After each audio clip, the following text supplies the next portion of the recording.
Hello বন্ধুরা, welcome back to my YouTube channel. আজকে আবারও আরেকটি নতুন ভিডিও নিয়ে, অর্থাৎ এটি হচ্ছে একটি প্রজেক্টের ভিডিও নিয়ে আপনাদের সামনে হাজির হয়েছি।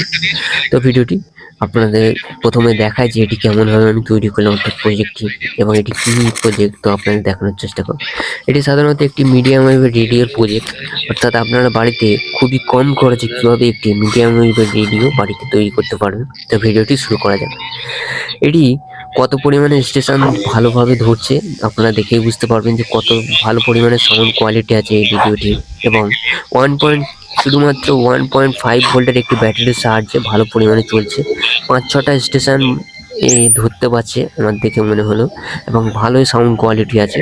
আপনারা দেখেই বুঝতে পারবেন সাউন্ড কোয়ালিটি কত পরিমাণে আছে। তো কিভাবে আমরা বাড়িতে এটি তৈরি করলাম এবং কিভাবে আপনারা বাড়িতে খুবই সহজে এই কটা কম্পোনেন্টস ব্যবহার করে এই ধরনের একটি মিডিয়াম ওয়েভের রেডিও বাড়িতে তৈরি করতে পারবেন। তো ভিডিওটি শুরু করা যাক।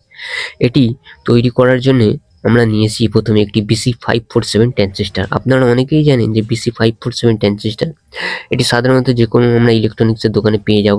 এটি সাধারণত 5 টাকা এরকম কিংবা এই ধরনের হয়ে থাকে। তো প্রথমে আমি এই ট্রানজিস্টরটিকে নিয়ে এই ক্লিপের মধ্যে আটকে দিলাম। পরবর্তীতে নিয়েছি একটি 22K রেজিস্টার। সেটিকে নিয়ে আমরা যে BC547 ট্রানজিস্টরের তৃতীয় পিনে আমরা সংযোগ করে নিলাম। দেখুন 22K রেজিস্টার, এটি কালার কোড আপনারা দেখেই বুঝতে পারবেন এটি 22K রেজিস্টার। পরবর্তীতে নিয়েছি একটা 100K রেজিস্টার, যেটিকে নিয়ে আমরা BC547 ট্রানজিস্টরের দ্বিতীয় পিনে সংযোগ করে দেবো। তো পরবর্তীতে আর নিয়েছি একটি 4.7 μF এর একটি 50 ভোল্টের ক্যাপাসিটারের মাইনাস প্রান্তটি সেটিকে আমরা লাগাচ্ছি BC547 ট্রানজিস্টরের দ্বিতীয় পিনে। দেখুন ভালোভাবে ক্যাপাসিটারটি সংযোগ করে নেওয়ার পর নিয়েছি আরেকটি 22K রেজিস্টার। 22K রেজিস্টারটিকে আমরা লাগাচ্ছি, যে ক্যাপাসিটারটি লাগিয়েছি 4.7 μF এর 50 ভোল্টের যে ক্যাপাসিটারে প্লাস প্রান্তে এখানেতে আমরা 22K রেজিস্টারটি সংযোগ করে নিলাম। তো দেখুন 22K রেজিস্টারটি যখন আমরা সংযোগ করা কমপ্লিট হয়ে গেছে, নিয়েছি একটি 104 নাম্বার একটি পিএফ। এই ধরনের যে পিএফগুলি আছে এগুলি রেডিওর মধ্যে আপনারা পেয়ে যাবেন, কিংবা রেডিও যে সমস্ত রিপেয়ারিং সে সমস্ত দোকানেও পেয়ে যাবেন। তো 104 নম্বর পিএফটি আমরা 4.7 μF এর যে ক্যাপাসিটারটি ছিল তার প্লাস প্রান্তে লাগিয়ে নিলাম। পরবর্তীতে নিয়েছি আরেকটি 104 নম্বর পিএফ, সেটিকে নিয়ে আমরা BC547 ট্রানজিস্টরের দ্বিতীয় পিনে এখানেতে যেমন আমি ভিডিওতে দেখাচ্ছি ঠিক তেমনইভাবে সংযোগ করে নেবে সোল্ডারিং আয়রনের সাহায্যে। খুবই ভালোভাবে একটু সংযোগ করবেন, তাহলে কি চ্যানেল যে সমস্ত সেগুলো ধরতে সুবিধা হয়। এবং নিয়েছি আরেকটি BC547 ট্রানজিস্টর, তার যে প্রথম পিনটা আছে অর্থাৎ যে ফার্স্ট লেগটি, সেটি আমি যে BC547 ট্রানজিস্টরের সাথে যুক্ত যে 50 ভোল্টের ক্যাপাসিটারের প্লাস পয়েন্ট ছিল সেখানেতে আমরা যুক্ত করে নিলাম। এবং এতে যে যুক্ত আছে যে 22K যে রেজিস্টারটি আপনারা দেখেই বুঝতে পারবেন, সেই 22K রেজিস্টারটিকে আমরা BC547 ট্রানজিস্টরের প্রথম পিনে একটু ভালোভাবে সংযোগ করে দেবো, এবং সোজাসুজিভাবে যেন রেজিস্টারটি থাকে ঠিক সেই মতো আমরা এখানেতে কানেকশানটি করে নিচ্ছি। তো ঠিক সেই মতো দেখুন আমি BC547 ট্রানজিস্টার এখানেতে কানেকশন করে নেওয়ার পর পরবর্তীতে নিয়েছি আর একটি BC547 ট্রানজিস্টার। তৃতীয় BC547 ট্রানজিস্টারের যে তৃতীয় নম্বর অর্থাৎ 3 নম্বর পিনটি আছে তার সাথে সেকেন্ড যে ট্রানজিস্টারটি ছিল তার দ্বিতীয় পিনের কানেকশানটি করে নিলাম। দেখুন খুবই ভালোভাবে আমি দুটি কানেকশান করে নেওয়ার পর এখানতে যে 100K যে রেজিস্টারটি ছিল সেই রেজিস্টারের যে বড় যে প্রান্তটি ছিল অর্থাৎ যে পায়ের অংশটি অর্থাৎ যে লেগটি বার বড় হয়েছিল সেটিকে আমরা বাঁকিয়ে নিয়ে 104 যে ট্রানজিস্টার আছে তার সাথে এখানে যুক্ত করে দেবো। ঠিক সেই জন্য নিয়েছি আর একটি 1K রেজিস্টার। এই 1K রেজিস্টারটিকে আমরা যুক্ত করছি BC547 যে ক্যাপাসিটারটি ছিল 50 ভোল্টের যে ক্যাপাসিটারটি, সেই ক্যাপাসিটারের প্লাস প্রান্তে যুক্ত করে নেব, এবং অপর যে প্রান্তটি ছিল সেটিকে আমরা BC547 ট্রানজিস্টারের সাথে যুক্ত সেখানেতে আমরা যুক্ত করে নিচ্ছি। দেখুন এক প্রান্তে এদিকে আমরা 100K রেজিস্টারের সাথে যুক্ত করেছি, এবং পরবর্তী যে প্রান্ত সেটা BC547 ট্রানজিস্টারের সাথে যুক্ত যে প্রথম লেগটি ছিল সেকেন্ড ট্রানজিস্টার সেখানে আমরা যুক্ত করে দিলাম। পরবর্তীতে যে 104 যে পিএফটি ছিল সেটি কানেকশনটা এখানে করে নিলাম। দেখুন 104 এখান থেকে একটি ছোট লোহার টুকরো ব্যবহার করব, যেন কি এখানেতে পিএফ এর অংশ এখানেতে 100K রেজিস্টার এই প্রান্তে যেটি আছে এর সাথে যুক্ত করে এবং BC547 ট্রানজিস্টারে এখানেতে সংযোগ করে দিই। তো দেখেন এখানে তো সংযোগটি করে নিলাম, কিন্তু পরবর্তীতে এই সংযোগটি খুলে দেবো, কারণ কি এই কানেকশনটি ভুলবশত হয়ে গিয়েছে, কিন্তু এটি হবে না। এবং যে বড় যে প্রান্তটি ছিল সেই বড় প্রান্তটি আমি এখানেতে কেটে নেবো কাটারের সাহায্যে। তো দেখুন এখানেতে মোটামুটি সার্কিট কিছুটা হয়ে গিয়েছে, এবং পরবর্তীতে দেখুন সার্কিটে এখানেতে একটি ছোট যে লোহার টুকরো আছে অর্থাৎ BC547 যে ট্রানজিস্টার আছে দ্বিতীয় ট্রানজিস্টারে, অর্থাৎ এখানেতে যে 100K রেজিস্টারটি ছিল সেই 100K রেজিস্টারের সাথে যে লোহার টুকরোর অংশটি ফাঁকা ছিল সেখানেতে আমরা তারের অংশ এখানেতে যুক্ত করে নিয়েছি। কানেকশনটি এখানে মোটামুটি ভাবে কমপ্লিট হয়ে গেছে। পরবর্তীতে নিয়েছি 1K একটি রেজিস্টার। 1K রেজিস্টারটিকে নিয়ে এখানেতে আমরা যে তৃতীয় নম্বর যে BC547 ট্রানজিস্টারটি ছিল তার এখানেতে প্রথম পিনে যুক্ত করে নিলাম। একটু কেটে বাঁকিয়ে নেব। বাঁকিয়ে নেওয়ার পর এখান থেকে একটি ছোট তার এখানেতে টুকরো ব্যবহার করব, কারণ কি এর সাথে যেন আমরা কানেকশনটি দিতে পারি। তো 1K রেজিস্টারের সাথে এখানেতে যে 22K যে রেজিস্টারটি ছিল এই 22K রেজিস্টার এখানেতে একটি কানেকশন অর্থাৎ তার যুক্ত হবে। তো ঠিক সেই মতো দেখুন তারটিকে আমি ছোটভাবে কেটে নিচ্ছি। কেটে নিয়ে এখানেতে আমরা কানেকশনটি করে নেব। তো ঠিক সেই মতো দেখুন আমি এখানেতে 1K রেজিস্টারের সাথে 22K যে রেজিস্টারটি ছিল তার এখানেতে আমরা সংযোগ দিয়ে নিই। তো ঠিক সেই মতো দেখুন সংযোগটি দিয়ে নেওয়ার পর এখানেতে একটি লম্বা তার ব্যবহার করব। প্রথমত বলে রাখি যে BC547 যে প্রথম ট্রানজিস্টারটি ছিল সেই ট্রানজিস্টারটি একটু সোজাভাবে এখানে কানেকশন করব যেন সার্কিটটি ভালোভাবে দেখায়, আপনারাও দেখে বুঝতে পারে। তো সেই মতো দেখুন আমি এখানেতে সার্কিটটিকে সোজাভাবে কানেকশন করার জন্য এখানেতে রেজিস্টারটিকে সোজাভাবে লাগিয়ে নিলাম। পরবর্তীতে এবারেতে এখানেতে আমরা কানেকশনটি ছোটভাবে করে নেব। এই যে লোহার যে টুকরোর অংশটি প্রথমেতে 22K রেজিস্টারের সাথে 22K রেজিস্টারটিকে সাথে যুক্ত করে নিলাম তারটি। পরবর্তীতে এখানেতে আমরা যে ট্রানজিস্টারের তৃতীয় পিন এখানেতে যুক্ত করে নিলাম।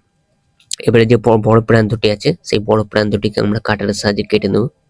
দেখুন কাটারের সাহায্যে এখানে তো খুবই ভালোভাবে এখানেতে আমরা কেটে নিলাম। কেটে নেওয়ার পর ওই যে টুকরোটি আছে সেটিকে আমরা 104 এর যে ছোট পা ছিল, অর্থাৎ যে লেগটি ছোট ছিল পায়ের অংশটি সেটির সাথে আমরা যুক্ত করে নিই এখানেতে তারের সাথে কানেকশনটি করে নিচ্ছি। এবং কানেকশনটি করে নেওয়ার পর এখান থেকে আমরা দেখুন কাটারের সাহায্যে এই যে বড় প্রান্তটি আছে এটিকেও কেটে নিয়ে ছোট করে নেব। তো ঠিক সেই মতো দেখুন কাটারটির সাহায্যে কেটে নিয়ে ছোট করে নিয়ে এখানেতে যে আমি বলেছিলাম যে কানেকশনটি ভুলবশত হয়ে গেছে এখানে পিনের অংশটি বার করে নেব। তো ঠিক সেই মতো দেখুন পিনটি এখানেতে দুটি আউট করে দিয়ে এই যে স্পিকারটি আছে এটি একটি 4 ওয়াটের একটি স্পিকার। এই স্পিকারের কানেকশনটি আপনাদের দেখিয়ে দিলাম। একটি প্রান্ত হবে BC547 ট্রানজিস্টার প্রথম পিনের সাথে, পরবর্তী যেটি হবে সেটি যে এখানেতে প্রার্থী যে পিনটি আছে পাশে সেটি, অর্থাৎ যেখানেতে প্লাসের প্রান্ত কানেকশন হবে সেখানেতে আমরা স্পিকারের আরেকটি কানেকশন হবে। তো প্লাস প্রান্তটি কানেকশন হচ্ছে এইখানে, তো ঠিক সেই মতো দেখুন প্লাসের কানেকশনটি এখানেতে করে নিলাম এবং মাইনাসের কানেকশনটি BC547 ট্রানজিস্টার তৃতীয় পিনে করে নিলাম। আপনারা অনেকেই জানেন মিডিয়ামে চলে বিশেষত এই সমস্ত যে কয়েল এবং এই সমস্ত যে লোহার রড হয় এই সমস্ত কয়েলের মাধ্যমে কানেকশনটি করা হবে। তো ঠিক সেই মতো দেখুন এই কয়েলের কানেকশনটি কেমন আমি করছি আপনাদের দেখানোর চেষ্টা করলাম। অর্থাৎ এই যে কয়েলের দুটি প্রান্ত আছে, দুটি যে প্রান্ত আছে আর এটি হচ্ছে রেডিওর গ্যাং। রেডিও গ্যাংয়ের সঙ্গে কয়েলের যে দুটি প্রান্ত আছে সেটি ভালোভাবে সংযোগ দিয়ে নিতে হবে। তো ঠিক সেই মতো দেখুন আপনাদের দেখানোর চেষ্টা করলাম যে কেমন ভাবে সংযোগ দিতে হয়। এই যে দুটি প্রান্ত আছে এই দুটি প্রান্ত একটি কয়েলের অংশে সংযোগ দিলাম। পরবর্তী এই দিক যেটি আছে এখানে একটি কয়েলের সংযোগ দিয়ে নেব। এই দুটি কয়েলের যে তারের এখানেতে কানেকশন করে নেওয়ার পর এবারে লোহার যে এবারে দুটি তার নিয়েছি লাল কালারে। এই দুটি কালারের যে তার আছে যেখানেতে আমরা কয়েলের কানেকশন অর্থাৎ গ্যাংয়ে আমরা কানেকশনটি দিলাম, ঠিক সেই মতো সেখান থেকে আমরা এই দুটি তার সংযোগ দিয়ে নেব। তো ঠিক সেই মতো দেখুন কাটারের সাহায্যে দুটি প্রান্ত আমরা এখানে বাইরে বার করে নিয়েছি। এবারে গ্যাংয়েতে যে দুটি তারের প্রান্ত আছে সেই দুটি তারের কানেকশন এখানে খুব ভালোভাবে দিয়ে নেব। দেখুন দুটি ভালোভাবে তারের কানেকশন দেওয়ার জন্য এবারেতে গ্যাংয়ের কানেকশনটি কেমন হবে আপনাদের দেখানোর চেষ্টা করলাম। গ্যাংয়ের একটি প্রান্ত যেটি আছে সেটা BC547 ট্রানজিস্টার দ্বিতীয় পিনেতে সংযোগ করে নিলাম। পরবর্তীতে এখানে একটি 104 PA ব্যবহার করব। এবারেতে এখানে একটি লোহার যে তার আছে অর্থাৎ এখানে যে তারের কানেকশনটি করে নেব সোজাভাবে, যেন এটি সার্কিটটি ভালোভাবে শেষ পর্যন্ত আপনারা দেখতে পারেন এবং ভালোভাবে সহজভাবে আপনারা করতে পারেন। ঠিক সেই মতো দেখুন আমি এখানেতে এই যে তারটি কানেকশনটি করে নিচ্ছি। দেখুন সহজভাবে করার জন্য আমি এখানেতে ছোট যে তারটি ছিল কানেকশনটি করে নিলাম। পরবর্তীতে এই যে তারের অংশ আছে এখানেতে আমরা গ্যাংয়ের দ্বিতীয় প্রান্তে কানেকশনটি করে নিলাম। এবারে 1.5 ভোল্টের এই ব্যাটারির সাহায্যে এই বড় স্পিকার আছে এটিতে চলবে না, ঠিক সেই জন্য আমি কি করেছি যে এখানে একটি হেডফোনের স্পিকার ব্যবহার করেছি এবং খুব সহজে এটি কাজ করছে। আপনারা দেখে বুঝতে পারবেন যে 1.5 ভোল্ট এইটুকু একটি ব্যাটারির সাহায্যে তো হেডফোনের সাহায্যে আপনারা দেখানোর চেষ্টা করলেন যে কত ভালো পরিমাণে এটি স্টেশন অর্থাৎ যে সমস্ত স্টেশনগুলি আছে সেগুলি ধরছে। এবং আপনারা যদি বড় পরিমাণে স্পিকার ব্যবহার করতে চান তখন কি একটি অ্যাম্পলিফায়ার বোর্ড অর্থাৎ একটি অ্যাম্পলিফায়ার বোর্ড ব্যবহার করতে হবে বড় স্পিকারের জন্য। কটা সেন্টার ধরছে আপনারা দেখে বুঝতে পারবেন। সাউন্ড কোয়ালিটি প্রচুর ভালো পরিমাণে আমার দেখে মনে হয় এবং যে সমস্ত কাছের যে স্টেশন আছে সেগুলি ভালোভাবেই ধরছে। আর একটু কথা বলে রাখি এতে কোনো রকম FM এর সেন্টার এই সমস্ত ধরবে না, শুধুমাত্র মিডিয়াম ওয়েভের যে সমস্ত সেন্টার আছে সেই সমস্ত সেন্টারগুলি ধরবে শুধুমাত্র। তো দেখুন কেমন পরিমাণে আমি এখানে কটা সেন্টার ধরছে আপনাদের দেখানোর চেষ্টা করলাম।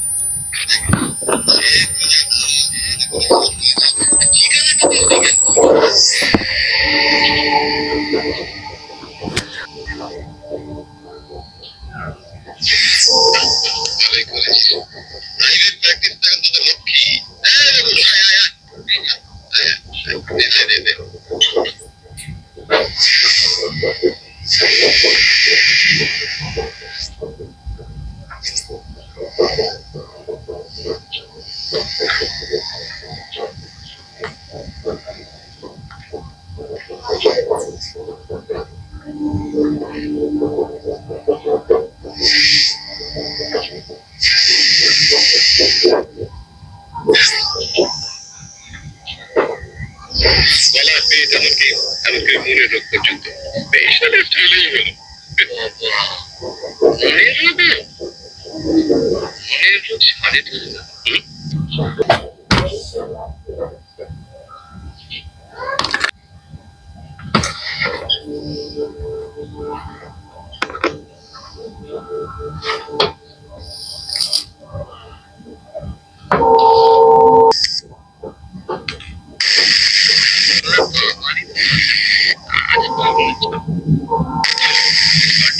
লেখা আছে বাস স্ট্যান্ডের উল্টো দিকে যে মেডিসিনাল শপটা আছে রাইট হ্যান্ড সাইডে আমার ওকে